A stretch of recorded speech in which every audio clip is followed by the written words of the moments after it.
శుభమస్తు. శ్రీరామ జయం. ఓం నమ శివాయ. ప్రతి ప్రారంభము ఒక ముగింపుకు పునాది. ప్రారంభం చేశామా, ఎక్కడో ఒక చోట ముగింపు భరతవాక్యం చెప్పక తప్పదు. ఆలయానికి వెళ్ళి ప్రదక్షిణ ప్రారంభం చేస్తే ఎక్కడ ప్రదక్షిణ ప్రారంభం చేశామో మళ్ళీ అక్కడే వచ్చి ఆగుతాం కదా.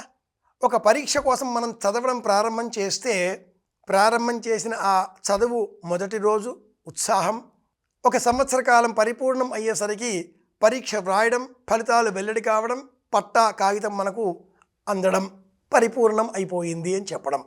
అలాంటివే ఉత్సవాలు కూడా. శివ సంబంధంగా మహాశివరాత్రి నేపథ్యంలో వివిధ శివక్షేత్రాలలో ప్రారంభమైనటువంటి ఉత్సవాలు, ఆయా క్షేత్రాలలో ఉండే స్థానిక కథనాలు, పురాణాలు, ఇతిహాసాలు, ధర్మాలు, ఆగమశాస్త్ర నియమాలకు లోబడి సమాప్తం అవుతూ ఉంటాయి. ఈనాటి విశేషం కాళహస్తీశ్వర క్షేత్రంలో మహాశివరాత్రి ఉత్సవాలు పరిసమాప్తం. యజ్ఞేన యజ్ఞమైజంత దేవాః తాని ధర్మాణి ప్రథమాన్యాసన్ తే హనాకం మహిమానః స్వచంతే యత్ర పూర్వే సాధ్యాః సంతి దేవాః. ఈ మంత్రంతో ఏ వ్రతం చేసినా, ఏ పూజ చేసినా, ఏ దేవతను ఆరాధించినా, ఏ నోము నోచుకున్నా, ఏ విధమైన ప్రత్యేక ఏర్పాటు మనం ప్రారంభం చేసినా ఈ మంత్రమే చెప్పి ఉద్వాసన చెబుతూ ఉంటాం, సమాప్తం అంటూ ఉంటాం.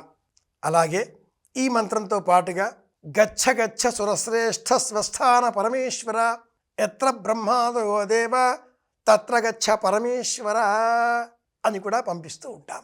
ఇంట్లో నిత్యము పూజ చేసేటటువంటి, ఆ ఆరాధన చేసేటటువంటి చోట ఉండేటటువంటి దేవతామూర్తులకు మట్టుకు ఉద్వాసన సమాప్తం ఉండదు. కాళహస్తీశ్వరుడు సులభుడు, భక్త సులభుడు, కొంగు బంగారం. తిరుమలలో ఎంత రద్దీ ఉంటుందో కాళహస్తీశ్వర క్షేత్రంలో ఒకనాడు నిర్జనం, నిర్మానుష్యం. కానీ నేడు కాళహస్తీశ్వర క్షేత్రంలో కూడా కాలసర్ప దోషాదులతో భక్తకోటి బాధపడుతూ స్వామిని సేవించడంతో స్వామి వారి కోరికలు నెరవేర్చే ఆ క్రమంలో తలమునకలైపోయి ఉన్నాడు. స్వామికి తీరిక లేకుండా చేశాం మనమే. పరమేశ్వరుడు ఎప్పుడూ కూడా జ్ఞాపకం పెట్టుకుందాం, ప్రశాంత స్థితిలోనే దర్శనాన్ని ఇస్తాడు, నిశ్శబ్దంలోనే స్వామి అనుగ్రహం లభిస్తుంది. సోమవారం నాడు శివారాధన కాళహస్తీశ్వర క్షేత్రంలో సమాప్తం అనేటటువంటి నేపథ్యంలో మన ఇంట్లో ఉండే పరమేశ్వరుని కాళహస్తీశ్వరుడిగా స్తోత్రం చేస్తూ మౌనవ్రతాన్ని పాటించాలి. కాళహస్తీశ్వర క్షేత్రంలో ఉండే ప్రత్యేకత ఏమిటి అంటే ఆ స్వామి వాయులింగం.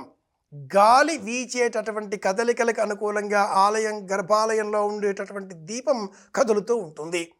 ఈ ధర్మాన్ని గుర్తుపెట్టుకుని మనం కూడా ఈ రోజంతా కూడా మనం తీసుకునే శ్వాస పైన ధ్యాస పెట్టడమే కాళహస్తీశ్వర ఆరాధన.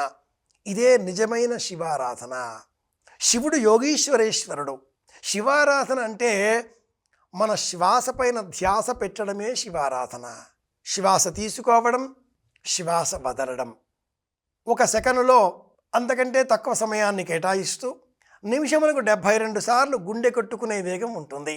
లబ్ డబ్ లబ్ డబ్ అంటూ ఉజ్జాయింపుగా అదే వేగంతో శ్వాస కూడా మనం తీసుకుంటూ ఉంటాం. నియంత్రించడమే, పూరకము, రేచకము, కుంభకము అనే పేరిట ప్రాణాయామం చేయడమే నిజమైన శివారాధన. ఎవరికి వారు తమకు తాముగా శివుడుగా భావన చేస్తూ భస్మం ధరించి రుద్రాక్షమాలికను మెడలో వేసుకొని ప్రాణాయామం చేయడమే శివారాధన. శివారాధన చేద్దాం, అందరి క్షేమాన్ని కోరుదాం. మళ్ళీ కలుసుకుందాం. ఓం నమ శివాయ. శ్రీరామ జయం.